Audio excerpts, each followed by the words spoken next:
Let's change gears now. Turning now to your forecast. A nice day across our area. Temperatures closer to 70 today at one point, but don't get used to it. We've warned you a cold front is coming, Brad. Yeah, and just not in the mornings. It's going to be the afternoons, too. So this is really going to be our first taste of really cold weather. Cloudy and chilly overnight.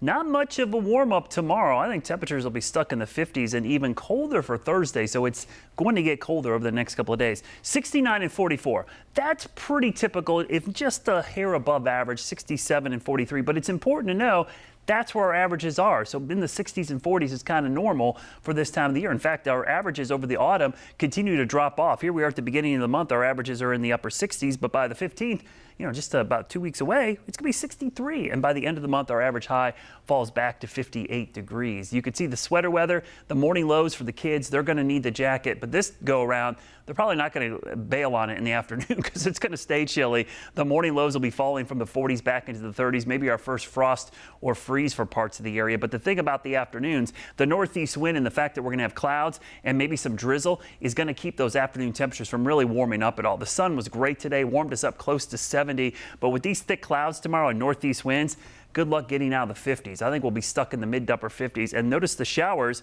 moving in by Thursday morning. Now, those showers are going to contribute to the fact that we're going to see some of that evaporative cooling. It's going to cause things to cool down. And in the mountains, there could be just a little hint of snow at the highest elevations. Not a big deal, but maybe the first snows of the season.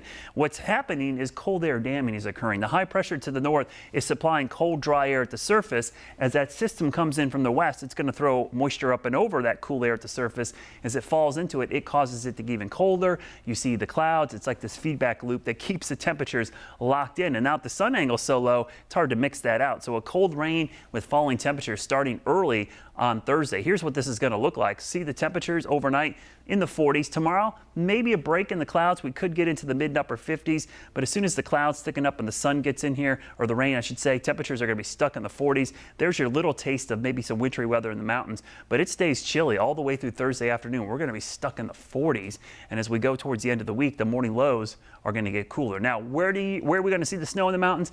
Got to head to the highest elevations. Notice Sugar Beach, Grandfather, Mount Mitchell, probably the only places that could get accumulation on the grass. I think from around Banner Elk, the Blowing Rock and Boone, maybe a trace to an inch. Flurries, most likely. A lot of this will be melting on the way down. Ground's pretty warm. This is a short-lived event, and there's not a lot of moisture, so this is not going to be a big snowstorm. But it is going to be cold around here for the Charlotte area. Maybe our first frost or freeze of the season starting Friday, Saturday, and Sunday morning. So gardeners, heads up, this might be the end of it as we get a couple cold nights. And you can see the afternoon highs staying below average all the way until Sunday. By Monday and Tuesday, though, we're going to see temperatures go the other way. So we're not going to stay cold for long.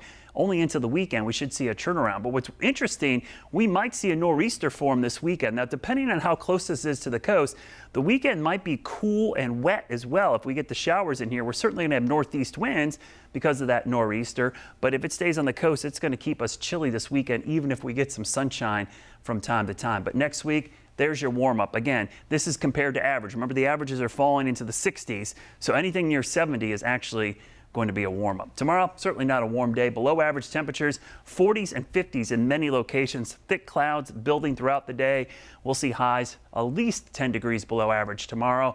7-day forecast continues to show the cool temperatures into the weekend with increasing clouds. Don't forget, this weekend as well, we go back to standard time. Daylight saving ends, and we see our clocks go back 1 hour on Sunday morning. All right. Thank you, Brad.